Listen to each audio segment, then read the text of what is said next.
नहीं मेरे प्यारे इस्लामी भाई, तो अपनी बच्चियों के साथ और अपनी बहनों के साथ बिलखुसूस अच्छा सलूक करना। खुश नसीब है वो भाई जो बहनों का मान है, खुश नसीब है वो जो वालिद जो अपनी बच्चियों के साथ अच्छा बर्ताव करता है। बहनों की दुआएं भाई को बहुत ऊपर ले जाती हैं। भाई का काम है कि वो वालिद का किरदार अदा करे, बहनों को ये एहसास दिलाए कि तुम्हारे माँ बाप चले गए हैं मगर तुम्हारे भाई जिंदा हैं, हर मुश्किल में तुम्हारे भाई तुम्हारे साथ खड़े होंगे।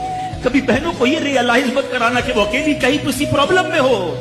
वो अकेले में सोचे कि मेरी माँ होती तो मैं किससे माँ से बात कर लेती, बाप होता तो मैं बाप से कह देती, भाई को क्या कहूँ वो तो सुनता ही नहीं है। ऐसे भाई आज भी कि बहनें उन्हें अपना दुख भी शेयर नहीं करती हैं, बल्कि भाइयों को पड़ी ही नहीं है बहन किधर गई। ये मत करना। अगर तुम अपने माँ बाप की रूह खुश करना चाहते हो ना, तो भाई बहन जुड़ते रहो, भाई बहनों में प्यार रखो। ये पैसा सब कुछ नहीं है। अरे जो कुछ मेरे पास है, अगर मेरे भाई बहनों पे खर्च हो जाए तो इससे अच्छी क्या चीज है।